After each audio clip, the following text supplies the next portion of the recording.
3, 2, 1. Hello and welcome back to Still We Persist. My name is Sienna Caskey. I use she and her pronouns, and I am the Aya Women of Color Leadership Liaison. And hello everyone, my name is Tamara I'm the Aya Graduate Assistant and I use she and her pronouns. As always, we're going to start this episode off with a land acknowledgement to recognize the land we are filming on today. Every community owes its existence and vitality to generations from around the world who contributed their hopes, dreams, and energy to making the history that led to this moment. Some were brought here against their will, some were drawn to leave their distant homes in hope of a better life, and some have lived on this land for more generations than can be counted. Truth and respect are critical to building mutual respect and connection across all barriers of heritage and difference. We begin this effort to acknowledge what has been buried by honoring the truth. What we now call Corvallis, Oregon, is located within the traditional homelands of the Marys River or Ampinefu Band of the Kalapuya. Today, living descendants of these people are part of the Confederated Tribes of Grand Ronde Community of Oregon and the Confederated Tribes of Siletz Indians. We pay respects to their elders, past and present. Please take a moment to consider the many legacies of violence, displacement, migration, and settlement that has brought us together here today. So on this episode, we're going to be talking about burnout and how do we define it? How do we know when we're burning out? How do we combat burnout? And so, how do you define burnout? For me, I think that burnout is, that's tricky. I don't know. When I'm not listening to myself. I'm burnt out when I'm operating on autopilot and just going through the motions, but not embracing what I'm doing and not recognizing how I am either taking up space or how I'm being affected in the moment. It's kind of like my body may be there, but my brain isn't.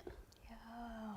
And so I'm also thinking about burnout too, in the ways in which me being burnt out affects other people. Yeah. Because if I am not present in the moment, then I'm not doing justice to the people who I'm in community with. Mm-hmm. That's a really good definition. I just it came in my brain. Yeah, when you said autopilot, that I share that definition with you because I didn't realize that I was burning out last term and years before until this past winter break that we just had. And I was like, oh my goodness, you were running on empty. And so, but I only knew how to do that because I've done it before. And so it's just kind of when your sock almost has a hole in it, that's what burnout to me feels like. It's like, oh, my toe's about to pop out. What's gonna happen? I'm gonna throw these socks away. But it's just that thin layer before it breaks. But how do you, I don't know, what do you do when you're experiencing burnout? I think for me, it's difficult because I haven't been really great about catching the burnout before it's almost too late. And I am freaking out and my anxiety is going through the roof and I am just not doing well. And so something that I'm gonna shout Christine out. Christine, if you're watching this, bless you because you're amazing.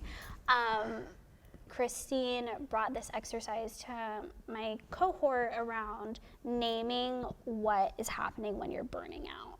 And when they brought that to the class, I had never really thought much about what is happening to me when I'm burning out.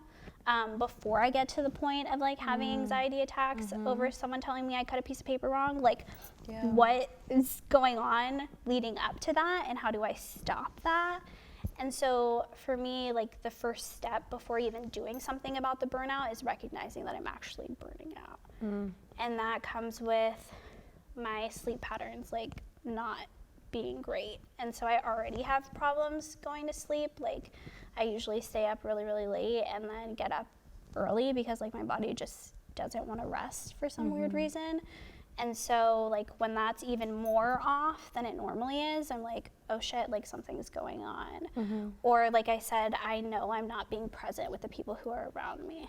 And I'm just I'm stepping back from the relationships and just doing like the productivity stuff that I can do. And so when I see that happening, I also recognize that I'm like a super introverted person. So it's when I know I need to like take time to myself.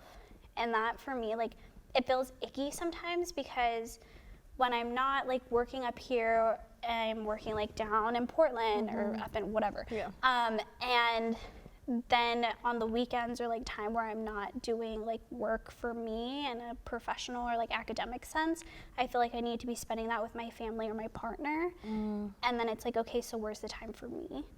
And I feel really bad in taking that time for me, even though nobody has told me that I can't. It's just like, I feel like I'm not allowed to, even though I know I am. Like, it's a weird mental block. And so I'm like trying to practice getting over that mental block and like what that looks like. And so if it's on the weekends when I'm with my partner, taking Sunday and just letting that be a day that's like for myself and be like, okay, like I have to go to a coffee shop for a couple of hours just so I'm alone with me. And like, it's nothing against you. It's just like, I need to find the time where I can reconnect with myself in order to be there for other people. Oof. The needing alone time. I feel that too. I think I was always an extrovert growing up. Like, I was constantly around people, loved to be around people, and I still do. But now that I've gotten older, I'm constantly with people. So when I get home, I just like don't want to talk to anyone, and because I will, break down. Like, I want to talk about everything, but I can't at the same time because I need to have a relationship with myself in order to help the community that I'm in. And I think that's something that I've been trying to learn this year, like last term, like by working out in the morning, because I knew that was the only time I had.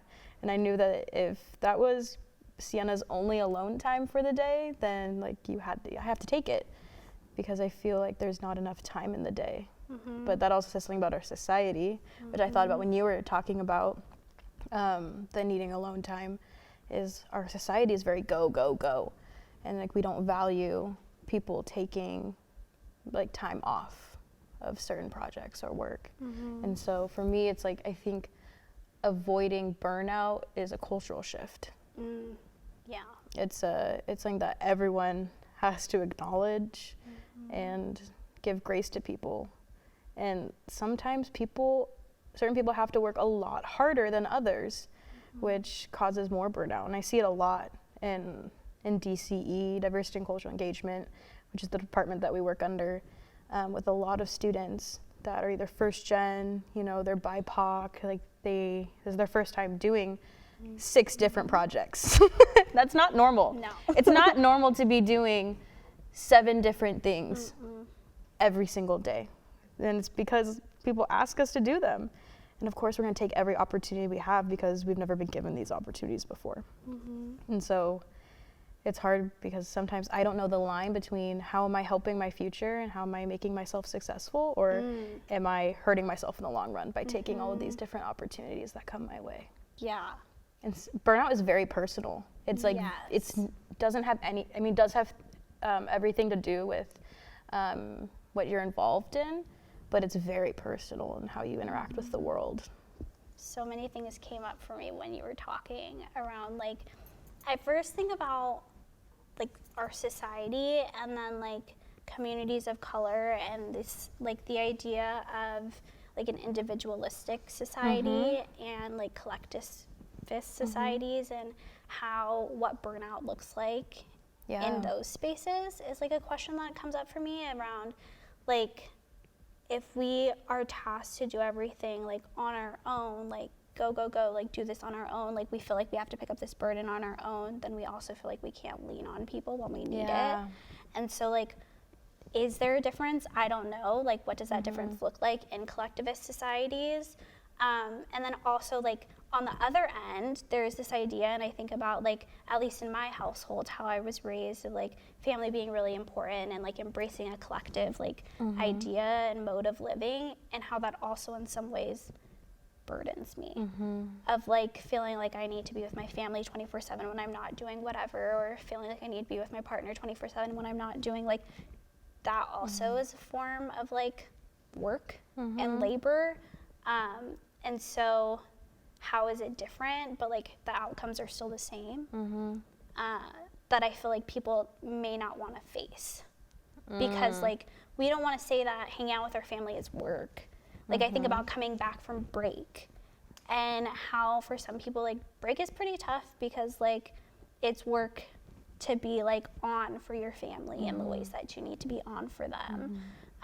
Or like on for your home friends in a different way that you need to be on for like your friends from here at school or like whatever it may be. Like nobody wants to name that because it feels weird to say that like these relationships are hard, these relationships are work, and sometimes I just want to be by myself. Yeah. And then, oh, you said something else that was so good and now it's escaping my mind. It's okay. Gone. It'll come back maybe. Oh my God, it was so good. Thank you. It was so good, whatever you said. But the idea of like what is work and what isn't, I think also ties to emotional labor. I know like between the both of us, we do a lot of emotional labor for campus, and we don't necessarily get paid for it. It's a hidden, secretive thing that causes a lot of burnout for me. Oh, 100%. Because if I'm caring for 4 different people with 4 different hard circumstances, then how am I going to care for myself at the same time? Because the way that my mind sees it and the way that my culture has taught me is that like you feed whoever comes in your house. Who knows? I don't know who they are, but I'm going to feed you. I'm going to clothe you. You can stay the night for as long as you want. Don't pay me. Yeah. And so if I have that mentality to everyone I meet, am I thinking about myself? No. I'm not blaming my culture because like I love my culture, but it's also like, how do we take that aspect of a collective society and kind of morph it into what we're experiencing now? And that way it's like a take and a give instead of just a give. Yeah. And like, who has the time for that? Or who's like given the time and the space to like indulge in self-care or like what we talked about last episode of self-love. And how does having the time and the space to like indulge in self-love and self-care then like mitigate the burnout that could potentially happen, and are like BIPOC given and granted that space? Like, are women given and granted that space? Femmes of color, like cutie poc, like my answer would be no. Yeah. And a lot of the times we're having to like do like the work like 10 times harder on top of emotional labor that has to go into play in order to make sure that we're like A, just surviving, and then B, like not seen as like being like buddy with the man. Yeah. But like being in relationship with our community. And like how that's all tied up in burnout, and like how that's all tied up in just trying to figure out who the hell you are and like how you like live. Like how am I supposed to live? I don't know. Like what? I think like as we've been talking, like I didn't realize how big burnout was until we started actually having this dialogue. I didn't realize that it impacted me so much until I realized like all of the different arms that burnout has, because it connects to your work life, your personal life, your like whole body, and so it's an interesting thing that affects everyone, I think. Oh, 120%. In just different ways. Yeah. Like it's like who, like if it's someone who is just like working, like they're gonna get burnt out, and they're also possibly lacking in like that emotional connection too. So like what does it look like to have a balance of like the emotional labor and like the professional work labor and like the self-reflection, self-care, self-love aspect of it all, and not get burnt out? Because if you're focusing on any one of those things a little bit too much, or like trying to do 2 things way more than one thing, like you're gonna get burnt out in some capacity. Like what, like is it possible to get burnt out in trying to like super love yourself, maybe in a way that's like not meant for you to be loved? Like I don't know. Ooh, that's sticky right there. Do you mean like if, for example, like if I was like, okay, I'm going to meditate this time every single day, and then when you miss it, you get anxious about it? Yeah. And okay, yeah. And you're like fucked up about it? Yeah. Or like if you are trying to like change yourself or like change your physical appearance or like whatever in order to get into like really what's dominant society view of beauty or view of whatever, and like you're saying like this is self-love, I'm trying to do like whatever, I want to be like healthy, but like the real purpose or like the real like underlying want of fulfilling that goal is because you like don't know, but like are trying to feed into like whatever dominant society is saying is best about you. And so you're saying you're self-loving, but you're self-loving in a way that's harmful. And so then you'll burn out because you're trying to do something that like isn't meant for you. I want that in like big, bold quotes to be like plastered everywhere. Like, I don't know. Yeah. Because I feel like that, like I think about, it's the beginning of the year, everybody like does the want to work out thing. I want to lose like 20 pounds or I want to do whatever. I don't know. But like, okay, so you're forcing yourself like to do this. You're like, oh, it's because I want to like do well. It's like a self-care thing. It's like a self-love. And I do think like being active or like whatever, like taking on that healthy thing is important. But also, when does it become like something that can harm you and like create burnout? Or like, I don't know, it's just all so tricky. Yeah. And maybe I'm like making it more difficult than it needs to be. No, I don't think you are at all. I think it's good to say everything about it because a lot of people on campus that talk to me about it, or I hear they're like, oh my gosh, I'm burning out, or it's just very much like a one-liner. And we don't actually talk about what's causing you to burn out and like how are you helping yourself. And so I think the way is not to resist burnout. I mean, to resist burnout, yeah, but I mean, is it inevitable? I don't know. Yeah. But ways to maybe lessen it is to, when you are feeling like you're on the super thin sock, like how do we check in with ourselves? Like for me, I write a lot. I have so many notebooks that I just write all of my thoughts in, and that's been super helpful for me this year because I'll be thinking about like some kind of principle.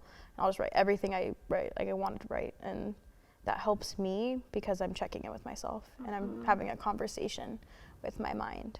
Yeah. Because I don't talk to myself that often. I only hear what other people are telling me or what I'm telling others to do. Yeah, I think the writing thing is amazing. Like, I too am someone who likes to journal and like take the time to reflect, and maybe it's like I drive a lot, so like on my drives, I can't like necessarily like write and drive, but like I can think about it and just like have that inner dialogue with myself of, okay, like what can I potentially do? Like where can I take the time to breathe or like engage in self-care or whatever it may be as a way to pause. But I think another like important aspect of it is like, as much as like community can be hard and like the emotional labor is work too, like having someone else that you can check in with, because we don't have to like go through everything alone. Yeah. And so who is like the person that you can go to? Like for me, it's my partner, like, and she knows, like I don't even have to say things, she'll just be like, you're like, get it together. So like having that one person who knows what happens, what comes up for you, and then they can check you too and be like, hey, take whatever time for self-care or to like rejuvenate and rest and do what you need to do to feel better. So like viewers, audience, I would say like leave this episode potentially, or like take some time in the next week or so to write out like what happens to you when you're burning out. Like what are those like couple of things that you know for sure are happening and you know it's gonna lead to like burnout. And then if you have someone in your life that you can share that list with, share it with someone. That's a really good idea. Because that's someone that like can take the time and check in with you to make sure that like you can get the help or give yourself the help Yeah. that you need. Because a lot of the times, like, we may just be going on autopilot, so we're not recognizing that we need to pause. Right. And I think being honest with someone else is meaning that you're honest with yourself. And I think people think about writing and journaling like, they kind of think it's stressful. And so it doesn't have to be words. It can be an art piece. It can be sometimes what I do when I'm writing is I'll write like burnout in a circle, and then just random words that I associate with my burnout around the actual word. And so it's kind of like a little bubble. I don't know what it's actually called. Like a mind map. Yeah, mind map. That really helps me. And it's just like, maybe somebody else is going through the same thing you are and feels like they can't talk about it because nobody else is like acknowledging the ways in which this is showing up. So like by normalizing conversations around burnout and like normalizing that this happens, other people then can get the help that they need and like be in community in ways that maybe they weren't before. And it takes acknowledging something to then change it. Like we can't change things if we're not gonna like sit down and name what it is. And this is just a side note, but tweeting about it doesn't always help. Like True. Getting off social media is really healthy and helpful, because that's kind of just like a fake virtual society that we've created. And it's very much like if you see someone posting like, oh my God, I wish I looked like them, or blah, blah, blah, blah, blah, like that's might be causing your burnout too. Yeah, and like thinking about the ways in which you can use social media as like maybe a good thing. I don't know. I like try not to stay on it that much, but like at least I like curate my Instagram so that it's like cool things, like cool artists or like things that like bring me joy. So as I'm like scrolling through a feed, it's not stressful. Like, oh my God, Instagram model. Like I don't look like that human. What do I do? It's like cool art piece. Like I feel empowered. Yeah. How do I engage in my art practice or like meditation or like yoga or whatever that I think is really important. Yeah. So I think we shared a lot, and I think we have more ideas for other episodes. But something that we want to try and do is we want to have a live audience. Oh my God, yeah. So if you're interested in maybe getting involved with that, drop a comment below, and we'll see you next week. Bye.